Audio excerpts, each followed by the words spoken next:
محمدا عبده ورسوله الذي أرسل إلى الناس كافة بشيرا ونذيرا وداعيا إلى الله بإذنه وسراجا منيرا وصلى الله تعالى عليه وعلى آله وأصحابه وبارك وسلم تسليما كثيرا كثيرا.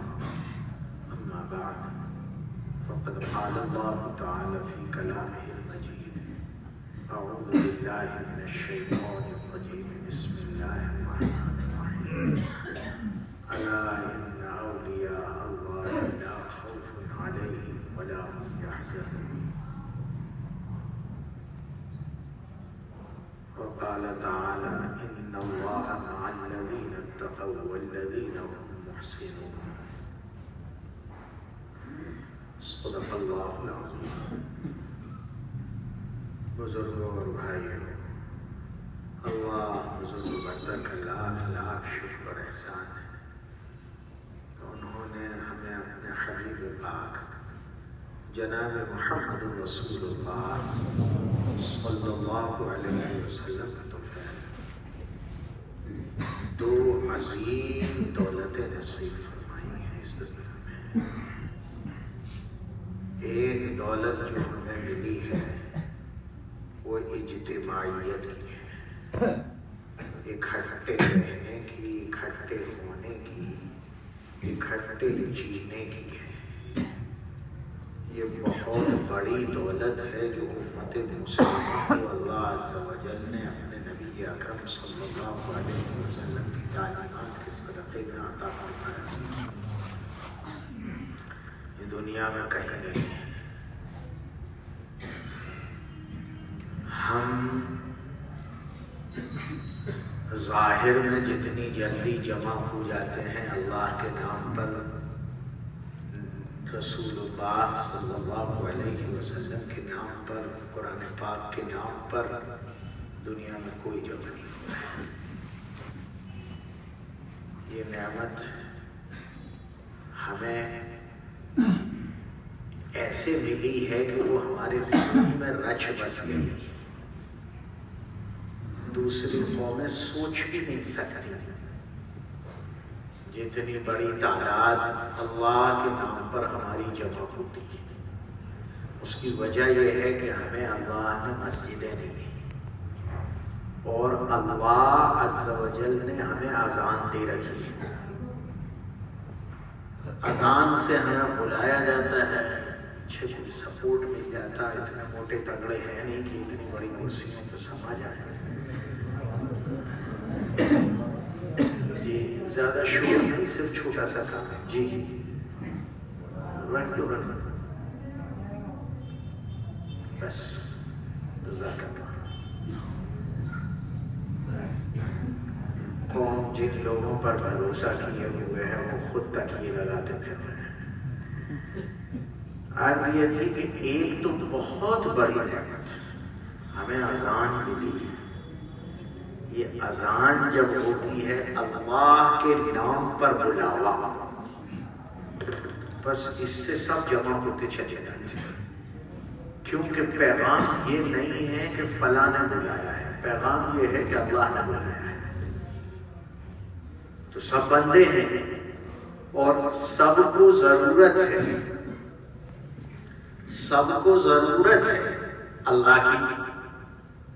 ایک تو عقیدہ یہ دے دیا ہے کہ تمہاری ساری ضرورتیں اللہ پوری کرے گا، کرتا بھی وہی ہے اور کرے گا بھی وہی۔ تو اب جب ہم محتاج ٹھہرے اس کے اور پھر آواز لگ جائے کہ اس نے بلایا ہے جس کے تم محتاج ہے، تو اس سے اچھا موقع کہاں ملے گا؟ اس لیے مسلمان روزانہ کم سے کم ایک آدھ بار تو نہیں ہوا تو ہفتے میں ایک بار جمع ہو ہی جاتا ہے۔ اس جمع ہونے کی وجہ سے اس کو اکٹھا ہونے کی عادت پڑی، اور جمع ہوتا ہے تو اونچ نیچ نہیں ہے، سب برابر کے ہیں، ایک ہی صف میں کھڑے ہو گئے محمود و ایاز، نہ کوئی بندہ رہا نہ کوئی بندہ نواز۔ وہاں تو بڑے بڑے چلے جائیں تو دھلوانا پڑتا ہے، یہاں نہ کوئی دھلائی ہے، نہ یہاں تو دھلے دھلائے ہی آتے ہیں، یہاں جو آتا ہے وہ دھلا دھلایا آتا ہے، نیلا دھلا آتا ہے، اور جو یہاں آ گیا اس سے پھر کچھ دھلوانے کی ضرورت نہیں ہے کہ اس کے جانے کے بعد دھونا پڑے گا۔ یہ ادھر ضرورت پڑ رہی ہے دوسروں کو۔ ہم نے تو پہلے ہی کہا کہ ہمارا اللہ پاک، اور اس نے ہمیں پاک ہونے کی صلاحیت دی۔ یہ بہت بڑا عقیدہ ہمیں دے رکھا ہے کہ ہمیں پاک ہونے کی صلاحیت ہے، سب میں ہے۔ ہم ایسے ناپاک نہیں ہیں کہ سمندر ڈال دو پاک نہ ہو۔ یہ نظریہ کسی اور کا ہے، ان کا ہے جن کے پاس اللہ نہیں ہے۔ ہمیں اللہ ملا ہے، اللہ نے ہمیں مایوسیوں کے گڑھے میں سے باہر نکالا اور کہا آج تم دھولو پاک ہو جاؤ گے، اب آ جاؤ اندر۔ جب تم دھلے دھلائے آ گئے تو سب ایک ہی جیسے دھلے آئے ہیں، اب سب ایک ساتھ میں ہیں۔ اس سے فائدہ یہ ہوا ہے کہ ہمارے دل ملا ہے۔ کہا گیا ہے صفوں میں مل مل کر کھڑے ہو تو اللہ دلوں کو ملا دے گا، اور اگر دور دور کھڑے ہو جاؤ گے تو اللہ دلوں کو کاٹ دے گا۔ یہ کنیکٹیویٹی جو ہے ایک دوسرے سے، آپ یہ سمجھ رہے ہیں کہ آپ کندھے سے کندھا ملا کر کھڑے ہیں، کندھے سے کندھا نہیں ہے، یہ کنیکٹیویٹی دل تک جا رہی ہے۔ اس لیے کہ حدیث میں آتا ہے اللہ کے بندے جب سب کے سب مسجد میں جمع ہوتے ہیں تو اللہ کی رحمت نازل ہوتی ہے اور وہ اترتی ہے امام پر سب سے پہلے۔ اس لیے امام روزانہ بدلتے نہیں، امام تو ہمارا ٹرانسفارمر ہے، وہیں سے ہمیں سب کو کرنٹ ملتا ہے۔ اس امام کو امام بننے میں کئی سال لگتے ہیں، اس لیے امام روزانہ نہیں بدلتے۔ اتنا نہیں بدلتے کہ جنگ کی حالت میں نماز ہو رہی ہے، میدان میں ہو رہی ہے، دشمن سامنے ہے، تب بھی کہا گیا ہے امام تو ایک ہی رہے گا، مقتدی بدلتے رہیں گے، امام ایک ہی رہے گا، ایک ایک رکعت پڑھائے گا لیکن رہے گا امام ایک ہی، کیونکہ امام بڑی مشکل سے بنتا ہے۔ امام اتنی آسانی سے نہیں بن جاتا، ہر آدمی اپنے آپ کو امام بناتا پھر رہا ہے، امام بننا بہت مشکل ہے۔ امام وارث نبی ہے اور وارث نبی بننا آسان نہیں ہے، یہ بہت مشکل کام۔ اس میں ہوتا یہ ہے کہ نبی پاک صلی اللہ علیہ وسلم کو اللہ کی ذات سے ایک نسبت حاصل ہے، تو جب حضور کو نسبت حاصل ہے تو آپ کو وارث نبی رہے گا، آپ نبی تو آئیں گے نہیں۔ نبی پاک صلی اللہ علیہ وسلم پردہ فرما گئے، وہ رسا موجود ہے، تو اس وارث کا بھی ایک تعلق اپنے اللہ سے قائم ہوتا ہے۔ یہ رحمت اس تعلق کی وجہ سے سیدھی وہاں اترتی ہے، پھر اس کے بعد امام کے جیسے پیچھے جو کھڑا ہوتا ہے اس کو بھلا ہو بستی والوں کا کہ پیچھے مؤذن صاحب کو بڑا کرتے ہیں، اب وہ اترتی ہے مؤذن صاحب پر، انہیں پر تو اترنا چاہیے، انہوں نے تو سب کو بلایا ہے، امام صاحب خود ان کے بلاوے پر آئے، پھر اس کے بعد یہ دونوں طرف پھیلتی، پھر دوسری صف میں دونوں طرف پھیلتی۔ بچپن تھا، اب تو یہ چائنا کی چیزوں نے آ کے دنیا کو بہت کچھ بدل دیا۔ بچپن میں یہ جو جھالریں بنتی ہیں نا، یہ چھوٹے چھوٹے بلب لگتے ہیں، وہ لک جھک جھک جھک سیریز بن جاتی ہے پوری لمبی۔ وہ جب ہم لوگ بہت چھوٹے چھوٹے تھے تو ہمارے محلے میں ایک کام ہوتا تھا، وہ دیسی بناتے تھے ہاتھوں سے، لمبا کام ہوتا تھا، اس کی عجیب بات ہوتی تھی اگر اس کا ایک بلب چھوٹا ہے تو آگے کرنٹ نہیں جاتا، اس کو بہت سنبھالنا ہوتا تھا، پورا چیک کرنا ہوتا تھا یہاں سے وہاں تک کہ آخر کون مردہ ہے، کہاں یوز ہوا، اس کی وجہ سے آگے تک یہ بند ہو گئی، پورا چیک کرو۔ اس لیے کہا گیا صف میں غیر مومن نہیں لگنا چاہیے، صف میں بہت چھوٹا بچہ نہیں لگنا چاہیے، جس کا وضو ٹوٹ گیا بھائی باہر نکل، اس لیے کہ تیری وجہ سے وہ جو رحمت منتقل ہو رہی ہے اس کی کنیکٹیوٹی ٹوٹ جائے گی، سیدھا سیدھی لائن پوری بننی چاہیے تاکہ وہ رحمت منتقل ہوتی رہے۔ رحمت منتقل کہاں ہوگی؟ دل میں، رحمت تو دل پر اترے گی، اب دل پر اترے گی، دل سے دل میں جائے گی، اس دل میں جائے گی، اس دل میں جائے گی تو محبت آئے گی۔ اس لیے سارے بگاڑ کے باوجود مسلمانوں میں جتنا اتحاد ہے معاف کیجیے، کبھی اپنی اچھائی میں بھی دیکھیے، ہمیشہ صرف قوم کو برا بھلا کہنا کہ کہیں ایسا کبھی دوسروں نے ہمیں سکھا دیا ہو سکتا ہے، قوم کی اچھائی میں بھی دیکھیے ہم میں بہت ساری خوبیاں ہیں، ہم ہی ہیں کہ ایک فون میں 5 بیٹھ کے کھا لیتے ہیں، ہم ہی ہیں جو آپس میں بات کر ایک فون میں 5 بیٹھ، ذرا دنیا کی دوسری قوموں میں چلے جاؤ کہیں آپ کو یہ مثال نہیں ملے گی، اور اس میں الگ الگ قوم کے لوگ ہیں۔ ایک مرتبہ اجین میں بیٹھا ہوا تھا اور میرے ساتھ فون میں 8 آدمی، دوسرے فونوں میں تو 4 آدمی 5 آدمی رہتے ہیں، میرے ساتھ فون میں 8 آدمی۔ میں دیکھ رہا تھا اس میں ایک سید صاحب بیٹھے تھے، ایک ہیلا برادری کا آدمی تھا، ایک مکیری بیٹھا تھا، ایک نائتا بیٹھا تھا، ایک حمال برادری کا آدمی تھا۔ میں دیکھ رہا تھا چہرے سب کے،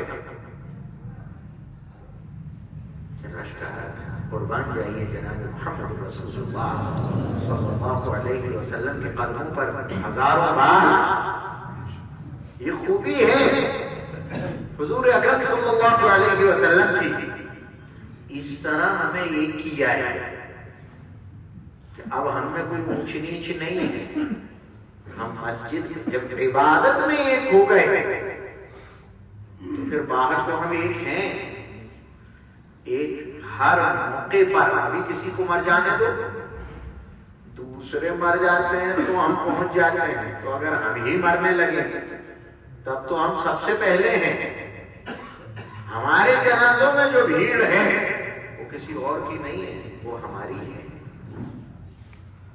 کیسے جمع ہو گئے؟ کہ اسلام نے ایک بہت بڑی نعمت ہمیں یہ دے رکھی ہے کہ ہمیں اجتماعیت ہے، اکٹھا پن ہے، ہم جہاں رہتے ہیں اکٹھے رہتے ہیں، کھانے میں اکٹھے ہیں، پینے میں اکٹھے ہیں، روزہ افطار میں اکٹھے ہیں، نماز میں اکٹھے، 5 بار اکٹھے ہو رہے ہیں، اور ہفتے میں تو باقاعدہ کہا گیا پوری بستی اکٹھی ہو جائے۔ یہ تو آپ شہروں سے امام نکل کر آ گئے تو انہوں نے گاؤں میں بھی 2-3 جمعے شروع کر دیا، کچھ مجبوری ہے سیکیورٹی کی، اس کے پوائنٹ آف ویو سے بھی سوچنا پڑتا ہے، اس لیے ایکسرسائز جمعے کرنے پڑتے ہیں۔ کبھی ایسا ہوتا ہے اسکول کے بچے ہیں، دکانیں ہیں، بہت سے ایسے مسائل ہوتے ہیں جن کی وجہ سے جمعے ایک سے زائد کرنے پڑ رہے ہیں، ورنہ تو کہا ہی گیا ہے کہ دوسری مسجد بند کرو، ایک جگہ سب کو جمع کر سارے مسلمان ایک جگہ جمع ہو جاؤ، اور پھر عید کو تو پورا شہر جمع کر دیا جاتا ہے، ایک جگہ جمع ہو جاؤ۔ یہ ہمیں ایک جگہ صرف ظاہر میں جمع نہیں کیا، دل سے جمع کیا، اور یہ کہہ دیا کہ جب جمع ہو تو ذرا نہائے دھوئے اچھے کپڑے مچھے بنا کے داڑھی ماڑھی سدھار کے، من کان لہو شعر فلیکرم شعرہ، اگر بال مال ہیں تو ذرا سنوار کے تیار ہو کے خذوا زینتکم عند کل مسجد، جب نماز پڑھنے جا رہے ہو تو اپنے آپ کو تھوڑا سا مزین کرو، یہ نہیں ایک پائیں ادھر جا رہے ہیں ادھر جا رہے ہیں جاتے پھر رہے ہیں، وہی مچھروں کے خون بہ رہے ہیں، وہی لنگی پہنے اور مسجد میں گھسائے، نہیں نہیں نہیں نہیں نہیں نہیں نہیں، جب کلیکٹر کے یہاں جا رہے ہو تو اتنے سنبھل کے جاتے ہو، اللہ کے یہاں جا رہے ہو، ورنہ مساجد للہ، مسجدیں اللہ کے لیے، یہاں جب آؤ تو اپنے آپ کو سنبھال کر تیار خوشبو لگا کے آؤ، نہا دھو کے وضو کر کے تیار ہو کر آؤ، اچھے کپڑے پہن کر آؤ، تاکہ ایک دوسرے بھائی جب ساتھ ساتھ کھڑے ہو تو تمہاری کسی جسمانی ساخت کی وجہ سے بھی دوسرے کے دل میں تمہاری حقارت نہ آئے۔ اس لیے منع کر دیا، اگر منہ سے بہت زیادہ بدبو آتی ہے، بیماری ہے آپ کو، گھر نماز پڑھو، مسجد کا ثواب مل جائے گا۔ اگر پسینے میں سے اتنی شدید ترین بدبو آتی ہے، گھر نماز پڑھو، نماز کا ثواب مل جائے گا۔ اگر بار بار پیشاب نکل رہا ہے، گھر نماز پڑھو، جماعت کا ثواب مل جائے گا۔ اگر کوئی زخم ایسا ہے جس میں سے بدبو آ رہی ہے، پیپ نکل رہا ہے، لوگوں کو کراہت ہوگی، گھر جاؤ، گھر ہی نماز پڑھو، وہیں آپ کو اتنا ثواب مل جائے گا۔ کیوں کہ یہاں سارے مسلمان جمع ہیں، کسی کے دل میں کسی کی حقارت نہیں آنا چاہیے۔ اللہ کے بندے ہیں، اللہ نے بلایا ہے، جس کو اللہ نے بلایا ہو اس کی حقارت کسی کے دل میں آ جائے، اس لیے حج میں جانے والوں سے کہنا پڑتا ہے تو جا تو رہے ہو، وہاں ہر طرح کے ملیں گے، وہاں تو المیاں کا زو ہے پورا، ہر طرح کے لوگ جمع ہیں وہاں، کوئی کٹے کان والا بھی ہوگا، کوئی بڑے کان والا بھی ہوگا، کوئی چھوٹے قد والا بھی ہوگا، کوئی ٹیڑھا بھی ہوگا، کوئی منہ ٹیڑھا بھی ہوگا، کوئی آڑا بھی ہوگا، کوئی جلا ہوا ہوگا، کوئی کالا ہوگا، کوئی گورا ہوگا، کوئی چوڑی ناک کا ہوگا، کوئی لمبی ناک کا ہوگا، نہ معلوم کیسے کیسے لوگ ہوں گے، لیکن یاد رکھو وہاں جتنے آئے ہیں سب کو اللہ نے بلایا ہے۔ یہ ذہن میں رکھ لینا کہ وہ سب ضیوف الرحمان ہیں، اللہ کے مہمان ہیں، کسی مہمان پر حقارت کی نظر یا حقارت کی زبان نہ چل جائے، ورنہ سب سے پہلے گرا دیے جاؤ گے نظروں سے، اس کا خیال رکھیں۔ تو ایک تو مسلمانوں کو اجتماعیت دی ہے، اور دوسرے یہ کہہ دیا کہ ایک دوسرے کے سلسلے میں کوئی برا خیال نہیں، بالکل صاف صاف، اور پھر چھینکنے کا عادت بھی سکھا دیا، کھانسنے کا بھی سکھا دیا، منہ لگاؤ، ہاتھ پر رومال لگاؤ، ہاتھ لگاؤ، ایسے ہی مت کھانسو تو پھلجڑیاں بہ رہی ہیں، ہے نہیں، چھینکنے کا سلیقہ، کھانسنے کا سلیقہ، جمائی کا سلیقہ صاف کر کے دیا، مسواک کر کے آؤ، تاکہ یہاں جب رہو آپس میں جہاں بھی ملو تو ایک دوسرے کی محبت، ایک دوسرے کی عظمت ایک دوسرے کے دل میں رہے، اکرام اور احترام رہے، اور ایک دوسرے کا خیال رہے۔ یہ بھی سکھا دیا، یہ بھی سکھا، ایک طرف تو یہ کہا جا رہا ہے کہ اگر دو آدمی کے سہارے سے بھی مسجد آ سکو تو مسجد آ جاؤ، دو آدمی کے سہارے سے بھی آؤ تو آ جاؤ، ایک طرف یہ کہا جا رہا ہے، اور دوسری طرف یہ کہا جا رہا ہے کہ اپنے بھائی کی عیادت کرو، اگر وہ بیمار ہے تو اس کی بیمار کرسی کرو، وہ مسجد میں آئے گا، اگر وہ پٹے حال ہے، وہ غریب ہے، وہ بھوکا ہے، وہ پریشان حال ہے، وہ بیمار ہے، تو تمہیں نظر آئے گا۔ تو یہ جو جمع کیا جا رہا ہے اس میں خبرگیری بھی ہو رہی ہے کہ کون کس حال میں ہے، پہلی صف والا، آخری صف والا کون کس حال میں ہے،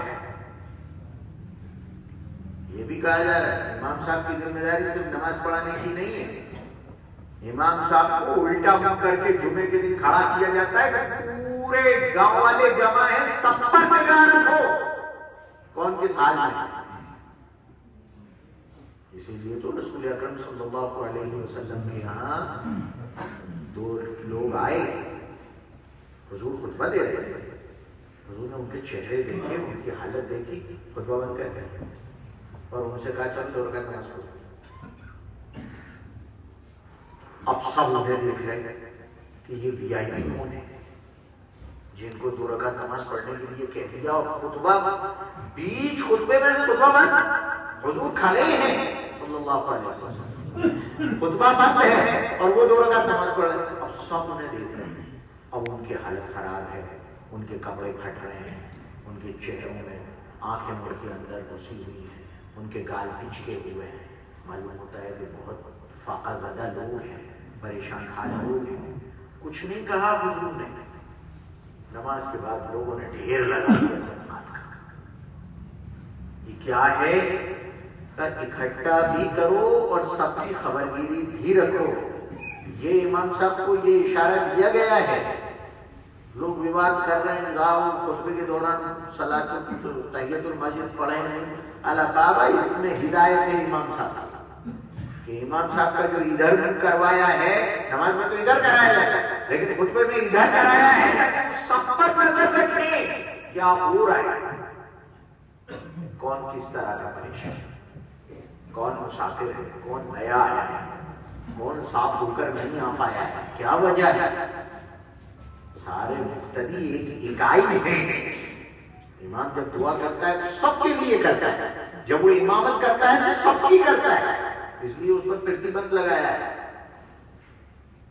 کہ امامت کرنے کھڑے ہو تو یہ نیت مت کر لینا کہ جتنے میرے پیچھے کھڑے ہیں میں ان کی امامت کرتا ہوں، بعد میں آیا اس کا کیا ہوگا، جس کا تمہیں پتہ نہیں ہے وہ بعد میں آ کے چپکا تو تم نے اس کی نیت تو کی نہیں تھی، اس کا کیا ہوگا۔ اس لیے تم تو انجن بن کر آگے لگ جاؤ، پیچھے جو آئے گا وہ خود بخود چپکتا جائے گا تم سے، لیکن تم ان سارے مقتدیوں کو ایک اکائی بنا دو، سب کی طرف سے قرآن پڑھو، سب کی طرف سے اللہ سے بات کرو، سب کے لیے دعا کرو اکٹھے۔ یہاں کوئی کام انفرادی نہیں ہوتا، یہاں جو ہوتا ہے سب ایک ہے۔ ایک تو یہ نعمت ہمیں ملی، ہم سے کہا گیا ہے بیمار ہو جائے تو سب عیادت کرو اس کی۔ عجیب بات ہے، عجیب حال ہے امت۔ اصل میں کیا ہے، جو پرانے چلا گئے نا اس کو تو پکڑ لیتے ہیں، لیکن اپنی طرف سے سوچنے بچارنے کو تیار نہیں ہے۔ پہلے یہ ہو رہا تھا کہ شادی ہوتی تھی کسی کے یہاں تو اس کی بیٹی جا رہی ہے بیچاری تھی تو وہ کچھ گھر کا سامان دیتا تھا۔ اب وہ غریب آدمی بیچارہ شادی کا وقت آ گیا، کہاں سے دے گا اتنا سب سامان، گھر کا سب سامان دینا ہے، تو گاؤں والے سب مل جل کر کسی نے الماری دے دی، کسی نے بیڈ دے دیا، کسی نے قالین دے دیا، کسی نے کچھ دے دیا، کسی نے برتن دے دیا، کسی نے یہ دے دیا، کسی نے وہ دے دیا، یہ کر کے سب جمع کر دیتے تھے اور اس کی بیٹی کی شادی کو بھی کے ساتھ ہو جاتی تھی۔ آتے بھی سب تھے اور سب آتے تھے تو کچھ نہ کچھ پیسے دے جاتے تھے اس کو۔ اس کو صدقہ حسنہ کہتے تھے، وہ قرض حسنہ اس کا نام دیتے تھے۔ آپ کے یہاں بھی ہوتا ہوگا، ٹیبل لگا دیتے تھے، اب ذرا وہ ماڈرن اسٹائل آئی ہے اس میں۔ اب پہلے ہی جہیز خرید لیا جاتا ہے، سب مالدار ہو رہے ہیں۔ اب تو لڑکیاں اپنی پسند کا کر لے کر آتی ہیں، سب پہلے ہی آ جاتا ہے۔ لفافے کا فیشن ابھی بھی ہے، جبکہ اب تو یہ میگا کی بات کر رہے تھے، اچھا لفظ دے دیا ہے۔ مریض ہوتا ہے آدمی، وہ اسپتال میں ہے، اسپتال میں جو بھی ہے اس کا خرچ کا اندازہ آپ لگا سکتے ہیں کتنا ہے؟ جتنی شادی میں ضرورت ہے اس سے زیادہ اس بیچارے کو آج ضرورت ہے۔ ہمارا سماج شادی میں لفافے دینے کا تو عادی ہے، جو بھی آتا ہے شادی میں ایک لفافہ دے جاتا ہے۔ اب اسی پر وواد ہو رہا ہے کہ لینا ہے یا نہیں لینا ہے، لیکن ہمارا سماج ابھی یہاں نہیں پہنچا۔ جناب محمد رسول اللہ صلی اللہ علیہ وسلم نے جہاں ہم سے یہ فرمایا تھا کہ جنازے میں شریک ہو جانا، جہاں یہ فرمایا تھا کہ اگر ولیمے کی دعوت دے، عقیقے کی دعوت دے تو شریک ہو جانا، وہاں یہ بھی تو فرمایا تھا کہ مریض کی عیادت کرنا. اب مریض کی عیادت کرنے ہم پہنچے اور شادی کی تو پھر بھی یہ ہے کہ وہ تیاری کر رہا تھا. اس نے صاف ستھرا کہہ دیا تھا لڑکے والے سے کہ ابھی نہیں کروں گا, مجھے تیاری کرنا ہے 1 سال کی. یہ تیاری کیا کرنا ہے؟ کہ فصل خراب ہو گئی ہے, دوسری اچھی آئی ہے, تب میں اکٹھا کروں گا. تب تک شادی کے لیے تو اس کے پاس ٹائم تھا, اس لیے کہ وہ دونوں کی آپسی سمجھوتے سے وقت طے ہوا تھا. لیکن بیماری کا وقت طے نہیں ہو رہا تھا. وہاں اللہ کا اور آپ کا سمجھوتا نہیں ہوا کہ تمہاری ٹانگ توڑنا ہے تو اگلے سال 6 نومبر کو توڑوا دو. ایسا اللہ نے آپ سے کوئی سمجھوتا نہیں کیا ہے. اچانک ٹانگ ٹوٹی ہے, اچانک کوئی بھی مشکل آ گئی ہے, ایک دم فالج کا اٹیک ہو گیا, وہ اسپتال گیا ہے. یہ اتنے بڑے مگرمچھ کا منہ پھاڑ دیا ہے. اسپتال والا تو ہلنے کو تیار نہیں ہے مگر پیسہ نہیں. ضرورت یہاں ہے اب لفافوں کی. وہ جو بزرگ اس زمانے میں شروع کر گئے تھے, بات غلط نہیں تھی, میں آج کی وکالت نہیں کروں گا, لیکن جس زمانے میں شروع کر گئے تھے بات غلط نہیں تھی. وہ سہانوبھوتی تھی, وہ ہمدردی تھی, وہ خیر خواہی کا جذبہ تھا. لیکن جس طرح وہ جذبہ وہاں تھا, آج وہ اسپتال میں اس سے بڑے کی ضرورت ہے. لیکن ہم اپنے ہوش سے اس کے آگے کا سوچتے نہیں. جائیں گے بھی تو صرف پوچھ پاچھ کے آ جائیں گے, وہ بھی اس لیے کہ وہ میری بیٹی کی نن کا لڑکا ہے. وہ اصل میں اس لیے جانا پڑے گا, ورنہ وہ نن بیٹی کو تانے دے گی کہ دیکھو ان کے یہاں سے کوئی نہیں آیا. گئے تھے ثواب نہیں ملے گا. اگر اس لیے جاتے کہ اللہ کے نبی کا حکم ہے, ایک مومن کے مومن پر جو حقوق ہیں ان میں سے ایک حق یہ بھی ہے کہ مریض کی عیادت کرو. اگر اس نیت سے جاتے تو ثواب بھی نہیں جاتا. یہ ایک عظیم نعمت ہے کہ ہمیں ایک کر دیا گیا ہے. یہ نعمت دنیا میں کسی کے پاس نہیں ہے, صرف ہمارے پاس ہے. اور اسی کی وجہ سے مسلمان جتنی ہمدردی کرتا ہے دنیا میں کوئی نہیں کرتا. آج اگر خون کی ضرورت ہے تو سب سے پہلے دینے والا مسلمان ہوتا ہے. آج بھی اتنے سب کچھ کہہ لو, جو چاہو کہو امت کے باپ میں, کہتے رہو تاکہ تکبر نہ آئے. لیکن سچائی یہ ہے کہ آج بھی اگر کوئی مسلمان بھائی لاوارث لاش ہے تو اس کے لیے سب سے پہلے کھڑا ہونے والا کوئی مسلمان ہے, اور اس کا سارا انتظام کرنے والا مسلمان ہوتا ہے.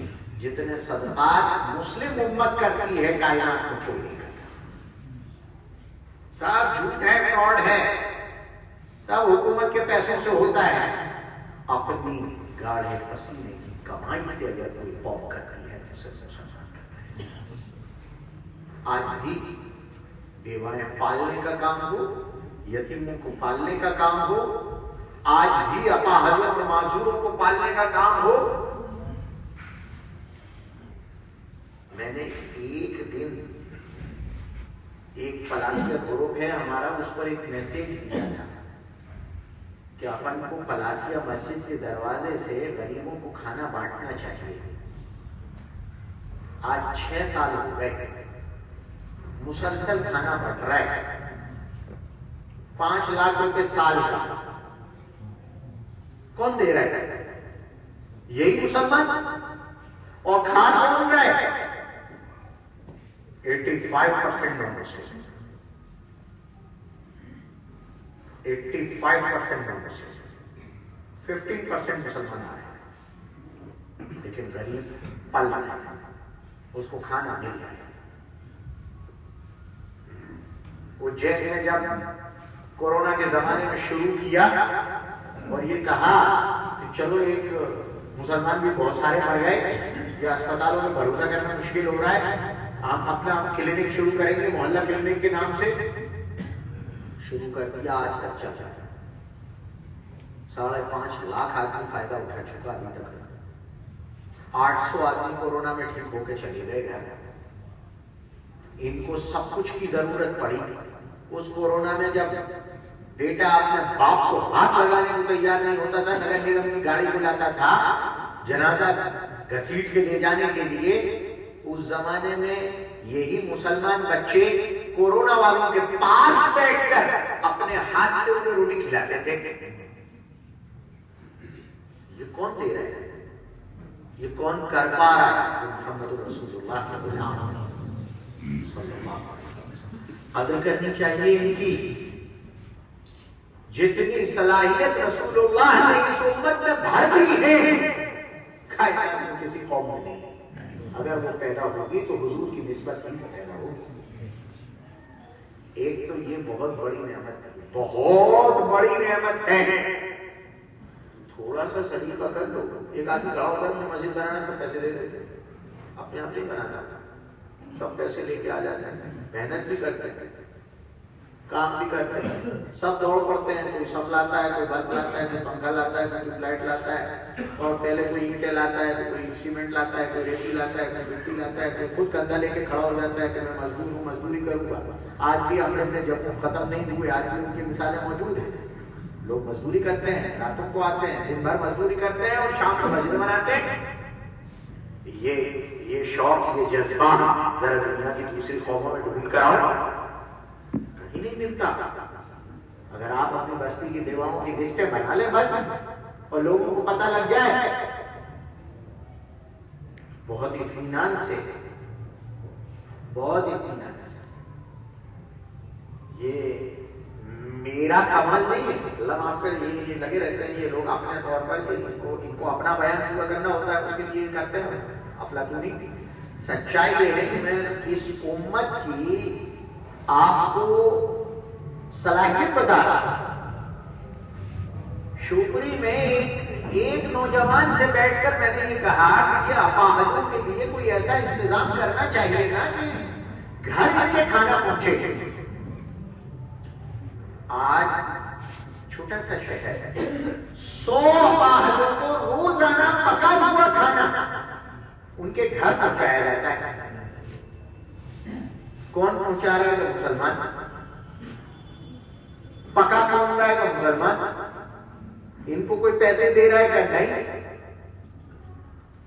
مسلمان سبزی والے سبزی دے رہے ہیں، گوشت والے گوشت دے رہے ہیں. پک رہا ہے، روزانہ پک رہا ہے، الگ الگ چیزیں پک رہی ہیں اور باقاعدہ گھروں میں پہنچ رہا ہے اور لوگوں کو مل رہا ہے. لوگ اطمینان سے کھا رہے ہیں. کہاں سے آ رہا ہے؟ کہ یہ گاڑھے پسینے. لوگ اس کو نہیں سمجھ پا رہے ہیں، حکومتیں تک پریشان ہیں. لیکن سچ یہ ہے کہ رسول اللہ صلی اللہ علیہ وسلم نے اس امت میں جو جذبہ پیدا کر دیا ہے دوسرے کو کھلانے کا، دوسرے کے ساتھ ہمدردی کا، دوسرے کی فکر کا، وہ دنیا کی کسی قوم میں نہیں ہے، کسی قوم میں نہیں ہے. وہ آپ کی امتیازی شان ہے اس دنیا میں. بس صرف کام اتنا سا ہے کہ آپ اکٹھے ہو جائیے اور پھر قوم کے نفع کی بات کیجیے. پھر دیکھیے ایک نوجوان کھڑا ہوتا ہے اور اپنے شہر میں اسکول بنانے کے لیے اعلان کرتا ہے. 4 دن میں 6 کروڑ روپے اس کو دے دیتے ہیں، اسکول بنا کے کھڑا کر لیتا ہے. وہ اپنے یہاں کر رہا ہے، ہمارے کسی فائدے کا نہیں ہے. لیکن لوگ پیسہ دے رہے ہیں. کیوں دے رہے ہیں بھائی؟ تیرے علاقے میں بن رہا ہے، تم اپنے علاقے میں اپنا ڈھونڈو. لیکن پورا ملک پیسہ دے رہا ہے کیونکہ ہمیں ایک مزاج ہے، ہمیں امت بنایا گیا ہے، اکٹھا کر دیا گیا ہے. ہمارے نبی کی نبوت نہیں مرے گی، اس کی وجہ سے ہمارے اندر کرنٹ موجود ہے. جن کی نبوتیں مر چکی ہیں، یاد رکھیے جس طرح انسان مر جاتا ہے تو زیادہ دن تک اس کے اعضاء ایک دوسرے سے چپکے نہیں رہتے، بکھر جاتے ہیں. ایسے ہی جن مذہبوں کے نبی جا چکے اور ان کی نبوتیں ختم ہو چکی، وہ بکھر جائیں گے، بکھر چکے ہیں. وہ مر جائیں سب پیٹ کر، اکٹھا کرنے کے لیے نہیں کر سکتے. جناب محمد رسول اللہ صلی اللہ علیہ وسلم کی نبوت زندہ ہے. پردہ فرما گئے. نبوت نے پردہ نہیں کیا ہے, نبوت حضور ہی کی باقی ہے. جو بھی آئے گا کلمہ حضور ہی کا پڑھنا ہوگا. نبوت باقی ہے کہ کرنٹ باقی ہے. اس کو کہا گیا تھا ان اللہ و ملائکتہ یصلون علی النبی یا ایھا الذین آمنوا صلوا علیہ وسلموا تسلیما. اللهم صل وسلم وبارک علی سیدنا محمد النبی الامی وعلی آلہ واصحابہ وبارک وسلم. اللہ ان کے ملائکہ مسلسل رحمت بھیج رہے ہیں. یہ مت سمجھ لینا کہ جبرائیل کا آنا بند ہو گیا, وحی کا آنا بند ہو گیا تو اب رحمت بند ہو گئی. رحمت بند نہیں ہوئی, رحمت مستقل نازل ہوتی ہے حضور پر. اور تم کنیکٹ ہونا چاہو درود پڑھو تو وہ کرنٹ تمہارے پاس بھی آ گیا. وہ کرنٹ تمہارے پاس اس لیے کہا گیا ہے ایک درود بھیجو 10 رحمتیں آ جائیں. وہ کرنٹ مسلسل آ رہا ہے. اس کرنٹ نے ہمیں زندہ رکھا ہے. زندہ ہے تو ہمدردی ہے. قبرستان میں مردوں کو کسی سے ہمدردی نہیں ہوتی. ہمارے یہاں ترکاری پکتی ہے تو ہم ایک پیالہ پڑوسی کو بھیج دیتے ہیں. قبرستان کے مردے یہ نہیں کرتے کہ اگر فرشتے نے ان کو لا کے کون دیا ہے تو وہ کہہ رہے ہیں نہیں پڑوسی کو پہنچا دو. مردے نہیں کرتے, زندہ کرتے ہیں. ہمیں زندہ رکھا ہے اللہ جناب رسول اکرم صلی اللہ علیہ وسلم. یہ ہماری قوم کا امتیاز ہے کہ ہم زندہ رہا. ذرا ہلا دو فوراً جاگ جاتے ہیں. ذرا ہلا دو تو فوراً جاگ جاتے ہیں. جس کام پر آمادہ کر دو, شرط یہ ہے کہ آمادہ کرنے والے ہونا چاہیے. صرف آپ ان سے کہہ دو مدرسہ بنانا ہے تو عظیم الشان مدرسے بنا کے کھڑے کر لیتے ہیں. میں بیٹھا تھا یہاں ادھر ستواس کے پاس ادھرتے ہوئے ایک مدرسہ قائم کر دو. منیر صاحب تشریف لائے کمرے کے سرالی میں کمرے کے کمرے بنانے کا اعلان لوگ کر رہے تھے. ارے بھائی کہاں سے بناؤ گے کہ عورتیں مہر کا پیسہ دے رہی ہیں کہ ہمارے آدمی قبضہ کیے بیٹھا دیتا ہے نہیں. تو عورت نے بھی سوچا کہ کیسے نکلواؤں. اس کا آسان طریقہ یہ ہے کہ ادھر لکھوا دوں کہ مولوی وصول کر لے گا, مجھے تو دے گا نہیں. تو وصول کرنے کا بہت آسان راستہ. ادھاری وصول کرنے کا طریقہ بھی تو ہوتا ہے نا الگ الگ. میرے مکان کا دوسرے نے قبضہ کر دیا, میں دادا پہلوان کو بیچ دیتا ہوں, وہ اس سے خالی کرا لے گا. تو وہی حال یہاں ہے کہ یہ دادا پہلوان ہو گیا ہے, یہ مہر کی ادھاری دے نہیں رہا ہے. مسجد میں لکھوا دیکھو کیسے نہیں دو گے, مسجد والے وصول کر لیں گے. عورتیں مہر لکھوا رہے ہیں, لوگ اپنے گالے پسینے کی کمائی لکھوا رہے ہیں اور بن جاتے ہیں. بس آپ تو کہہ دو کہ خیر کا کام وجود میں لانا ہے, ذرا منہ سے نکالو, امت کو تھوڑا سا ہلا دو. یہ وَوُزِّي إِلَيْكِ بِجِذْعِ النَّخْلَةِ تُسَاقِطْ عَلَيْكِ رُطَبًا جَنِيًّا. یہ رسول اکرم صلی اللہ علیہ وسلم کا لگایا ہوا امت کے نام کا ایسا درخت ہے کہ جب بھی اسے ہلاؤ گے اس میں سے خیر ٹپکے گی, قیامت تک ٹپکتی رہے گی, کبھی بند نہیں ہوگی. آپ جو چاہو بنا لو. پہلے ہم مدرسے بنا رہے تھے, پہلے ہم مسجدیں بنا رہے تھے. کیوں؟ اس لیے کہ اسپتال اور اسکول سرکار نے لے دیے تھے. اب ہو گیا پرائیویٹائزیشن, تو اب یہ اسکول بھی دوسری قوموں نے اپنے اپنے بنا لیے. اب جو بنائے گا وہ اپنے نظریات لائے گا, وہ اپنا دھرم لائے گا, وہ اپنی تہذیب لائے گا. دوسروں نے بنائے بیٹیوں کو اسکرٹ پہنا دی, دوسروں نے بنائے وندے ماترم پڑھوا دیا, دوسروں نے بنائے سوریہ نمسکار کرا دیا, دوسروں نے بنائے سرسوتی وندنا کرا دی, دوسروں نے بنائے ماسٹروں کے ٹیچرز ڈے پر پیر چھلوا دیے. دوسرا بنائے گا تو وہ اپنے اعتبار سے پوجا کرائے گا. اب ضرورت پڑ گئی کہ اب مسلمان کیا کرے, اپنے بچوں کا ایمان بچانا ہے. کہ اب پیٹ کاٹو, جس طرح مسجد بنانے کے لیے پیٹ کاٹتے ہو, گاڑے پسینے کی کمائی میں سے نکالتے ہو, جس طرح مدرسے بنانے کے لیے پیٹ کاٹتے ہو اور نکالتے ہو, اسی طرح اب پھر پیٹ کاٹو, 2 کی جگہ 1 روٹی کھاؤ, لیکن اب اسکول اپنا بناؤ تاکہ بچے مرتد نہ ہو جائیں. ورنہ جن بچوں کو یہاں آپ لا الہ الا اللہ پڑھاتے ہیں کہ اللہ کے سوا کوئی معبود نہیں ہے، وہ جب اسکول جاتا ہے تو وہاں اس کو سرسوتی وندنا کرائی جاتی ہے، وہاں اس کو ادھر وہ یہاں آتا ہے ادھر کیا جاتا ہے اللہ کی طرف، اور وہاں جاتا ہے ادھر کیا جاتا ہے اس کا سورج نمسکار کرنے کے لیے، اور باقاعدہ اس سے ہاتھ دھوائے جا رہے ہیں سورج کے سامنے۔ یہ کیا ہو رہا ہے؟ یہ دو خدا، دو دھرم، دو مذہب، دو عبادتیں، ایک بچہ، یہ دو ٹکراؤ ہو رہے ہیں۔ اس ٹکراؤ کو اگر ختم کر کے اس نسل کو اگر توحید پر باقی رکھنا ہے اور اسی پر چھوڑ کر جانا ہے تو فرض بن جائے گا کہ اپنا اسکول کھولو، اپنا اسکول کھولو بھائی، اپنے بچے اپنے اسکول میں پڑھاؤ، حجاب میں لاؤ، کون ہے روکنے والا؟ مائنورٹی میں رجسٹریشن کراؤ، کچھ وکیلوں سے ملو، قانون کو سمجھو، جہاں تمہیں جتنی اجازت مل رہی ہے اس کو اپناؤ، اپنا اسکول کھولو، اپنے بچے اپنے اسکول میں پڑھاؤ، آپ قرآن بھی پڑھاؤ اور ساتھ ساتھ اچھی تعلیم دو تاکہ انہیں ٹیوشن کے نام پر ادھر ادھر نہ، ارے بھائی ٹنکی بھر گئی بیچاری، روزانہ بھرتی ہے، نماز تھوڑی پڑھ رہے ہو کہ اگر بچے کے رونے کی آواز آ گئی تو نماز مختصر کر دی، سب کو پتا ہے دنیا ہے یہاں سب ہوتا رہتا ہے، اتنے حساس مت بنو کہ کوئی بھی آواز آ جائے تو پریشان ہو جاؤ، کچھ مستغرق ہونا بھی سیکھو،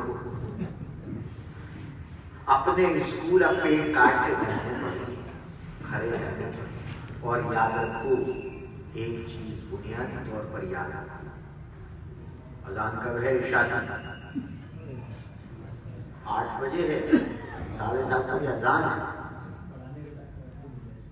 نہیں 7:30 بجے اذان ہوتی ہے روزانہ، 7:30 بجے ختم کرنا جی۔ ایک بات یاد رکھو بہت اہم، بہت ضروری، اخلاص کے پیسوں سے اور سچی نیتوں سے جو چیز قائم کرو گے دنیا میں کوئی اسے ختم نہیں کر پائے گا۔ اخلاص کے پیسوں سے سچی نیتوں سے جو چیز قائم کرو گے دنیا میں اسے کوئی ختم نہیں کر پائے گا۔ غریبوں نے 2 پیسے جوڑ کر جو چھوٹی چھوٹی مسجدیں بنا لی تھی آج بھی ہیں اور رہیں گی قیامت تک۔ تم بادشاہ بن جاؤ، دکھاوا کرو گے اللہ باقی نہیں رہتا، ریاکاری کو اللہ باقی نہیں رہتا۔ اس لیے ٹھیلا چلانے والے سے، مزدوری کرنے والے سے، ان کے گاڑے پسینے کی کمائی سے 2 روپے لو، اس میں اخلاص ہے، اور سچی نیک نیتی سے دکھاوے کے بغیر اللہ سے رو کر مانگ کر امت کے لیے کچھ بنا جاؤ، کل سب بن جائے، لیکن یہ سرمایہ یہ امت کی نسلوں کا ایمان بچانے کے لیے تاج محل بن جائے گا۔ ایک تو یہ نعمت ہمیں اللہ عز و جل نے دے رکھی ہے، اس لیے اتنی آسانی سے ہم سوچ نہیں پاتے ہیں، سب مل کر سوچتے ہیں تو بہت بڑا ہو جاتا ہے۔ دیکھا نہیں ہے پوری بستی میں کتنے لوگ ہوتے ہیں قربانی کرنے کے مستحق، جو قربانی کرنے کے قابل ہوتے ہیں، زیادہ سے زیادہ 25-50 لوگ، اور اس کے مقابلے میں وہ غریب لوگوں کی تعداد کتنی بڑی ہوتی ہے، لیکن اللہ ایک حکم فرماتے ہیں تو ہر گھر میں گوشت پہنچتا ہے، ہر گھر میں گوشت پہنچتا ہے، اور کوئی احسان نہیں ہوتا کسی پر۔ قبول کر لو میں نے قربانی کی ہے، آپ قبول کر لیں۔ ہر ایک ڈھونڈ کے پہنچاتا پھر رہا ہے گھر گھر میں، کوئی مسلمان گھر میں ایسا نہ ہو کہ اللہ کی مہمانی کا گوشت نہ پہنچے، ہر ایک کی فکر یہ ہو جاتی ہے۔ تو آپ کوئی بھی نعمت اللہ نے آپ کو دی ہے، اس کے ذریعے سے کوئی مسلمان کا گھر ایسا نہ بچے، کوئی بچہ ایسا نہ بچے جس کے گھر کا خیر نہ پہنچ جائے۔ ہم اس کے لیے جیتے اور مرتے ہیں، یہ اجتماعیت اللہ عز و جل نے ہمیں عطا فرمائی۔ یہ نعمت ہے بہت بڑی، صرف ذرا سا ہلا دو. قرآن نے کہا تھا نا حضرت مریم سے کہ تو اپنے آپ کو کمزور سمجھ رہی ہے، یہ کھجوریں اتنی اوپر لگی ہے تو نیچے ہے. پورے قرآن میں کسی بیماری کی دوا نہیں ہے، کہیں نہیں لکھی کہ تم خمیر کھاؤ زبان کھانا، کہیں نہیں لکھا پورے قرآن میں. پورے قرآن میں صرف ڈیلیوری والی عورت کے لیے دوا لکھی ہے کہ تم کھجور کھا تازہ بھائی. لگے رہتے ہیں لوگ زبردستی اللہ نے کیا کیا آشمانی کشمانی بنانے کے لیے وہ تیزاب والے گوڑ کھلا رہے ہیں، ایسے زہریلے کینسر ہو جائے ان سے. قرآن نے دوا دی ہے کہ کھجور کھلاؤ، کہہ دیا تساقط علیک رطبا جنیا، تازہ کھجوریں گریں گی وہ کھا لینا، وہی دوا ہے. اور اس سے یہ بھی پتہ لگ گیا کہ عیسیٰ علیہ السلام پیدا ہوئے تھے مئی جون میں. یہ بے وقوفی میں کودتے پھر رہے ہیں 25 دسمبر میں وہ کہہ رہے ہیں کہ بڑھا دینے. ارے سردیوں میں آئے نہیں تھے، کھجوریں کبھی سردیوں میں نہیں پکتی، کھجوریں تو گرمیوں میں پکتی. اور قرآن مریم سے کہہ رہا ہے کہ عیسیٰ پیدا ہو رہا ہے جان پیڑ کے کنارے اور ہلاؤ سے کھجوریں گریں گی. تو کھجور تو گرمیوں میں آئی تو سردیوں میں کہاں سے پیدا ہوئے؟ کیا حضرت مریم دسمبر سے لے کر اور مئی جون تک بھوکی بیٹھ گئی تھی؟ کچھ سوچو تو صحیح. قرآن کہہ رہے ہیں کہ عیسیٰ کی پیدائش گرمیوں میں ہوئی تھی، کھجور کے موسموں میں ہوئی تھی. ہم تو دوسروں کے بھی جالے صاف کرتے ہیں، یہ بھی ہماری ذمہ داری ہے کہ ہم دوسروں کے جالے صاف کریں. کہاں تم غلط جا رہے ہو ہم سے پوچھو. ہمارے پاس قرآن کا علم ہے، نبوی علم، ہم دیں گے اور بتائیں گے کہ بڑا دن کون سا ہوتا ہے. وہ دن ویسے ہی بڑے ہوتے ہیں مئی جون کے، زبردستی دسمبر کے دنوں کو کھینچ کے بڑا کرو گے، ہو ہی نہیں پائیں گے، وہ چھوٹے ہی رہیں گے. کہاں لگے وہ آئے ہی بڑے دن میں تھے اور وہ واقعی بڑے دن تھے، ان کو کہنا بھی صحیح تھا. زبردستی ان دنوں کو بڑا بنا. یہ اپنے بچوں کو سمجھانے کی ضرورت ہے. دوسری نعمت جو ہمارے پاس ہے بہت بڑی، وہ یہ ہے کہ اللہ عز و جل نے ہماری اس امت میں نبی پاک صلی اللہ علیہ وسلم کے زمانے سے لے کر آج تک ہر زمانے میں ہیروز رکھے ہیں. ابو بکر عمر ملیں گے، عثمان ملیں گے، کہیں ابو ذر ملیں گے، کہیں ابو دجانہ ملیں گے، کہیں عبداللہ ابن مسعود ملیں گے، کہیں ابو ہریرہ ملیں گے، کہیں حضرت عائشہ ملیں گی، کہیں انس بن مالک ملیں گے. آگے آ جاؤ تو حسن بصری ملیں گے، ابن سیرین ملیں گے، امام بخاری ملیں گے، ابو حنیفہ ملیں گے، امام مالک ملیں گے، احمد بن حنبل ملیں گے. اور پھر یہ حدیث کے بڑے بڑے استاد ملیں گے. اور آگے آ جاؤ تو اولیاء اللہ ہر زمانے میں ملیں گے، بڑے بڑے علماء ملیں گے، کتابیں لکھنے والے ملیں گے، اخلاق اور عادات کے ایسے تاج محل ملیں گے کہ جن کے زمانے میں جب تک وہ رہے اس زمانے میں بھی اور آج تک قرآن کہتا ہے ہم نے ان کا اچھا تذکرہ باقی رکھا، اس لیے وہ اچھے لوگ تھے. یہ نعمت ہمیں نصیب ہے کہ ہم کیسے بنے، اس کے لیے ہمارے پاس ہماری قوم میں ہر دور اور ہر زمانے میں نمونے موجود ہیں. یہ دوسری کسی قوم کے پاس نہیں ہے، نہ رننگ میں موجود ہیں نہ پرانے موجود ہیں. اس لیے انہیں دیو مالائی قصے گڑھنے پڑتے ہیں، انہیں بنانا پڑتے ہیں جھوٹے. ہمیں جھوٹوں کی ضرورت نہیں. اللہ عز و جل نے ہمارے نبی جناب محمد رسول اللہ صلی اللہ علیہ وسلم کی نبوت کو زندہ رکھا ہے. نبوت کی کچھ اثرات اس امت میں ہر زمانے میں باقی رہیں گے. اولیاء اللہ بھی پیدا ہوتے رہیں گے، وارث نبی علماء بھی پیدا ہوتے رہیں گے. ایسے لوگ موجود رہیں گے جن کو دیکھ کر آخرت یاد آئے گی، جن کو دیکھ کر رسول اکرم صلی اللہ علیہ وسلم کی یاد آئے گی. ہر زمانے میں ایسے لوگ موجود رہتے ہیں. تو ہمیں اپنے آپ کو بنانے اور سنوارنے کے لیے کوئی اندھکار میں جانے کی ضرورت نہیں ہے. ہمیں صرف یہ طے کرنا ہے کہ ہمیں ابو بکر بننا ہے, ہمیں عمر بننا ہے, ہمیں علی بننا ہے, ہمیں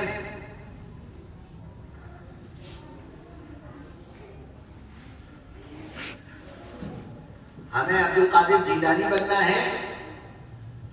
ایک ایک آدمی ہے ایسا کہ ایک خواجہ اجمیری آتے ہیں, پورے ملک کی کایا پلٹتے ہیں. ایک مولا کمال آتے ہیں, پورا دھار ہلا دیتے ہیں. ایک مولانا مغیث الدین آتے ہیں, پورے اجین کے کفرستان کو ایسا یورانی اسلامستان بنا دیتے ہیں, گلی گلی میں مسجد بناتے ہیں. کتنی قوموں کے دل بدل جاتے ہیں, کتنے کنورٹ ہو جاتے ہیں, کون کون سی برادریاں ایمان میں داخل ہو جاتی ہیں. ہر زمانے میں ہمارے پاس یہ روشن ستارے موجود ہیں اور یہ کہیں آسمان سے ٹپکائے نہیں جاتے, انہی گلیوں میں پیدا ہو جاتے ہیں, انہی بستیوں میں انہی ماؤں کے کوکھ سے جنم لیتے ہیں, جو کہیں مسجدیں بنا رہے ہیں, کہیں مدرسے بنا رہے ہیں, کہیں یتیم خانے بنا رہے ہیں, کہیں اسکول بنا رہے ہیں, کہیں بیوائیں پال رہے ہیں, کہیں امت کے دلوں میں اللہ کی محبت بھر رہے ہیں, امت کو صحیح راہ پر باقی رکھتے ہیں. مَن یُجَدِّدُ لَهُمْ دِینَهُمْ, حضور خود فرماتے ہیں کہ ہر زمانے میں ایسے لوگ پیدا ہوتے رہیں گے جو اسلام کو سچے اور صحیح معنی میں زندہ رکھیں گے. یہ اس امت کی خاصیت ہے کہ یہ امت لاوارث نہیں ہے. ہر زمانے میں اس کا جھنڈا لیے ہوئے لوگ, دین کا جھنڈا اٹھائے ہوئے صالحین کی جماعت ہر زمانے میں ملتی ہے. تو ہمیں کبھی بھی نہ تو یہ ڈھونڈنا پڑتا ہے, یہ مشکل پیش آتی ہے کہ ہم کیسے بنے. دیکھا ہوگا یہاں جتنے ہیں جس کو نیک بننا ہوتا ہے اسے پتا ہے کیا کرنا ہے. اسے کوئی الگ کہیں جانے کی ضرورت نہیں ہے, اسے پتا ہے کہ کیا کرنا ہے, کون لوگ ہیں کیسا مجھے بننا ہے. ان کا لباس, ان کی وضاقتہ, رسول اکرم صلی اللہ علیہ وسلم کی ساری تعلیمات ان کی وجہ سے عملاً زندہ ہے. مجھے کیسا بننا ہے, کہیں کیسا بننا ہے. اسلام کوئی کھنڈر نہیں ہے کہ یہ پہچانا نہ جا سکے کہ عمارت جب تھی تو کیسی تھی. اسلام کو اللہ عز و جل نے کھنڈر نہیں کرنے دیا ہے. وہ انجینئر اپنی قبر میں ہے, لیکن اس کی توجہ کا یہ کمال ہے کہ یہ عمارت ہر زمانے میں خوشنما باقی رہتی ہے. ہر ایک کو پتا ہے کہ مجھے کیسا بننا ہے. یہ بہت بڑی نعمت ہے. دوسروں کو دیکھو, وہ لوٹ کے دھرم کی طرف آتے ہیں, یہی پتہ نہیں چلتا کدھر جانا ہے. کوئی بھی آتا ہے کچھ بھی کر جاتا ہے, کوئی بھی پران ڈال دیتا ہے, کسی میں بھی ڈال دیتا ہے, کوئی بھی کچھ بھی بنا جاتا ہے اور کہتا ہے آپ وہ نہیں, اب اسے دیکھو. بابا کیا دیکھیں, کیا کیا دیکھیں. ہمیں اس کی ضرورت پیش نہیں آتی. ہمارے آئیڈیل متعین ہے کہ جیسا بننا ہے, کیا کرنا ہے. اس لیے دنیا کے کسی بھی گاؤں میں ہو, مسلمان ایک جیسا ہو, اسے بدلنے کی ضرورت نہیں پڑتی. کوئی قاف میں لے جاؤ, چائنا ہو, برما ہو, یا سری لنکا ہو, آسٹریلیا ہو, انڈیا کے کونے کچھ کہیں بھی چلے جاؤ, مسلمان ایک جیسا ہے. یہ نعمت ہے جو ہمیں نصیب ہے. ورنہ اتنے دور دراز اب تو سڑکیں بننے لگی. کیسے ابھی تک مومن ہو, کس نے تمہیں ایمان پر باقی رکھا ہے. ایک تو ایک بات یہ یاد رکھو, کبھی بھی ڈرنا گھبرانا مت. سوشل میڈیا جب سے آیا ہے تب سے مسلمانوں کو ڈرانے کے لیے لوگوں کے پاس بہت بڑا ہتھیار آ گیا ہے. بہت بڑا ہتھیار آ گیا. ایک صاحب مجھے پوچھنے لگے مولانا آپ سفر میں نماز پڑھ لیتے ہیں؟ میں نے کہا کیوں معاف کر دیے کیا؟ تو کہا نہیں آج کل حالات میں کیا ہے، میں اکیلا پھرتا ہوں، اکیلا پھرتا ہوں، میرے ساتھ نہ کوئی پیدا ہوا ساتھ میں، نہ کوئی مرے گا ساتھ میں، تم کہاں ساتھ میں بے خوشی ہو، اکیلا پھرتا ہوں، بس سے بھی، موٹر سائیکل سے بھی، ٹریکٹر سے بھی، ٹرک سے بھی، ہوائی جہاز سے بھی، ٹرین سے بھی، سب سے ہو، جہاں نماز کا وقت آتا ہے پڑھتا ہوں۔ اللہ کا حکم ہے اگر زندہ رہنا لکھا ہے تو پڑھیں گے، اور اگر مرنا لکھا ہے تو پڑھتے مریں گے۔ مولانا حالات تو بہت عجیب ہیں۔ میں نے یہ بتائیے اس ملک میں کتنے ہزار مسلمان نماز پڑھنے کی وجہ سے مار دیے گئے؟ کہیں وہ کہاں گن لو، میرے پاس گنے گنایا ہے، اگر تمہیں نہ ملے عادت تو میں بتا داتا۔ کل 27 کیس ہیں اور یہاں مسلمان 20 کروڑ سے زیادہ ہے، 20 کروڑ مسلمانوں میں صرف 27 کیس ہوئے، لیکن اس سے ڈر تم اتنے گئے کہ نماز چھوڑ دو گے اتنی جلدی، 27 کیس میں اتنے ڈر گئے۔ یاد رکھو، یاد رکھو، قیامت تک کوئی دور ایسا نہیں آئے گا جو اسلام کے لیے ساتھیا۔ یاد رکھو، قیامت تک کوئی زمانہ ایسا نہیں آئے گا کسی علاقے، کسی شہر، کسی بستی میں جو اسلام کے لیے سازگار نہ ہو۔ ہم جہاں رہیں گے خوش دلی کے ساتھ پورے اسلام پر عمل کرتے ہوئے رہیں گے۔ ہم اپنی اذانوں کے ساتھ رہیں گے، اپنی نمازوں کے ساتھ رہیں گے، اپنے مناروں کے ساتھ رہیں گے، اپنی داڑھی کے ساتھ رہیں گے، اپنے ٹوپی کے ساتھ رہیں گے۔ ہمارا نبی جو ہمیں دے کر گیا ہے وہ اس فضا، اس ماحول کے لیے ایکسیپٹیبل ہے۔ دنیا اسلام کو قبول کر چکی ہے، دنیا کا ماحول اسلام کو قبول کر چکا ہے۔ نقصان وہ اٹھائے گا جو ڈر کے اسلام چھوڑے گا۔ یاد رکھنا، نقصان وہ اٹھائے گا جو ڈر کے اسلام چھوڑے گا، جو اللہ سے ڈر کر مکمل اسلام پر قائم رہے گا۔ دنیا تو اس سے ڈرے گی لیکن اسے کوئی نہیں ڈرا سکے گا۔ اللہ نے ماحول دیا ہے، رسول اللہ ہمیں وصیت فرما کر گئے کہ اب تو لا تموتن الا وانتم مسلمون، اسلام چھوڑ کے مت مرنا، اسلام کی حالت میں مرنا۔ اگر قرآن یہ وصیت کر رہے ہیں تو اس سے معلوم ہوتا ہے کہ دنیا میں اسلام پر چلنا مشکل نہیں ہوگا۔ یہ کوئی بھی فٹ پاتھ یا کچھ بھی لکھ دے، کچھ بھی بک دے، اس سے گھبرانے ڈرنے کی ضرورت نہیں ہے۔ یاد رکھیے، قرآن کی زبان سچی ہے، وہ دنیا بنانے والے کی زبان ہے۔ الا ان اولیاء اللہ لا خوف علیہم ولا هم يحزنون۔ جب میں نے یہ آیت پڑھی تھی شروع میں تو انڈیا سے لوگ پریشان ہو رہے تھے کہ یہ بیان کس موضوع پر کرے گا۔ اس موضوع پر جو اللہ کے دین پر مکمل عمل کرے گا اسے کوئی ڈر نہیں رہے گا۔ ماحول قبول کر چکا ہے اسلام کو۔ اسلام میں یہ خاصیت پائی جاتی ہے۔ ضرورت ہے صرف 3 چیزوں کی بس۔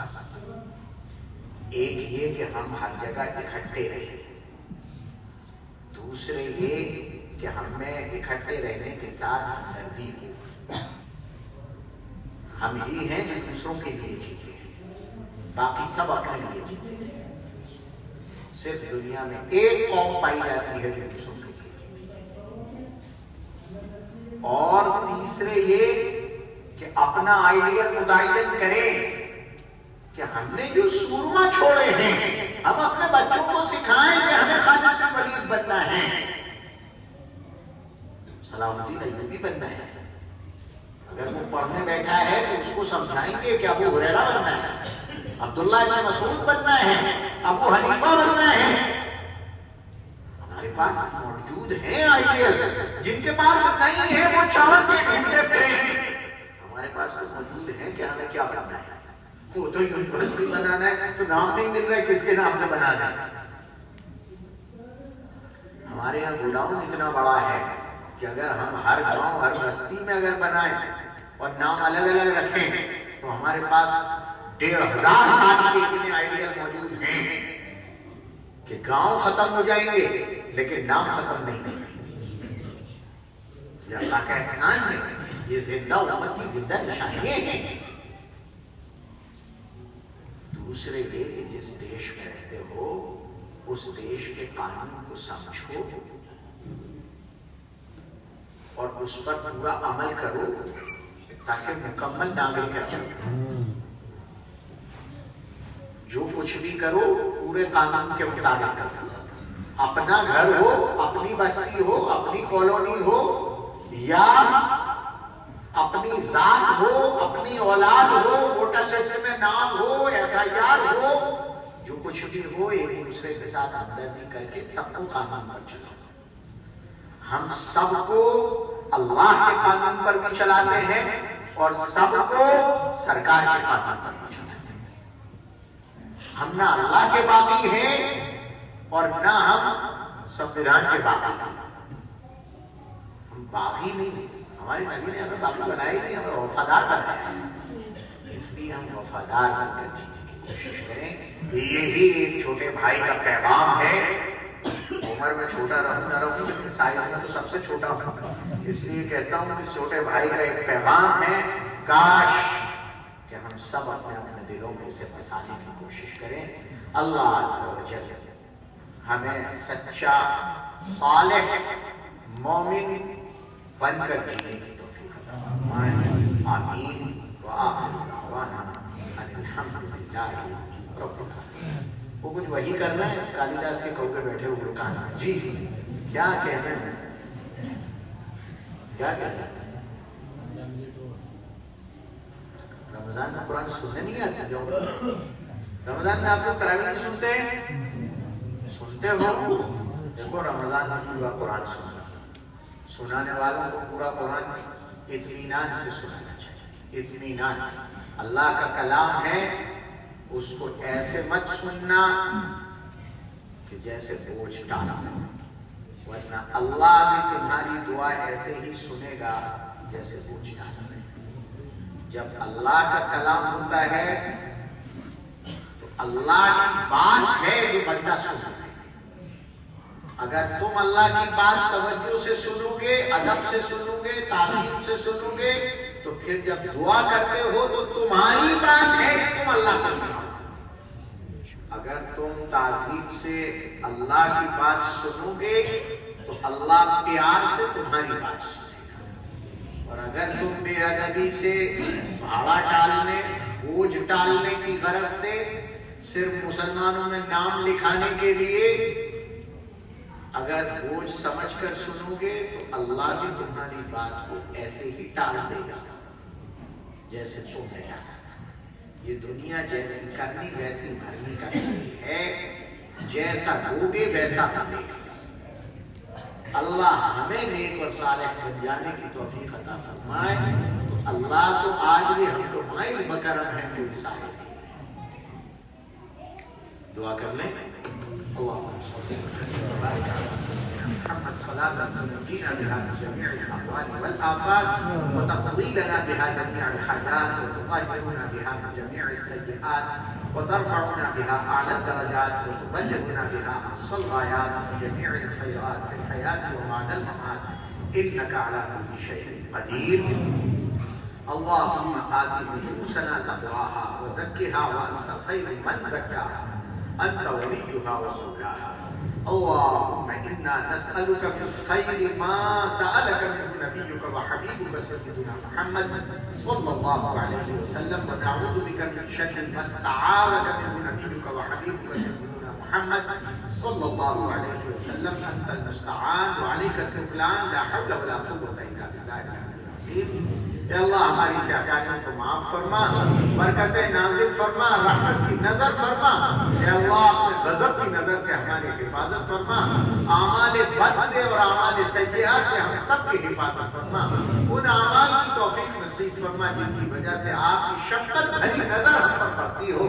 اے اللہ ہمارے نوجوانوں کو صلاح نصیب فرما، اصلاح نصیب فرما، اے اللہ مسجدوں کی طرف رجوع نصیب فرما، دین کی طرف، قرآن کی طرف، رسول اکرم صلی اللہ علیہ وسلم کی طرف سچا رجوع نصیب فرما، اتحاد اور اجتماعیت نصیب فرما، ایک دوسرے کی ہمدردی کا جذبہ اور توفیق نصیب فرما، اے اللہ اجتماعیت کے ساتھ امت کے حق میں، اے اللہ امت کے حق میں ترقیاتی اعمال کرنے کی توفیق نصیب فرما، ایک دوسرے کے ساتھ جڑ کر امت کے لیے خیر کے کاموں کی سبیل بنانے کی توفیق نصیب فرما، اے اللہ خیر کے کام کر کے اس دنیا سے چلے جائیں یہ جذبہ نصیب فرما، اے اللہ صحت اور عافیت مقدر فرما، جان مال عزت آبرو ایمان کی حفاظت فرما، اے اللہ جو بے نکاحی بچیاں ہیں وقت پر ان کے بہتر خیر والے رشتے نصیب فرما، اے اللہ جو رشتے لڑکھڑا رہے ہیں ان میں دوام اور استحکام نصیب فرما، مریضوں کو شفا نصیب فرما، اے اللہ بے اولادوں کو اولاد، بیماروں کو مال، بے گھروں کو گھر، بے دروں کو در نصیب فرما،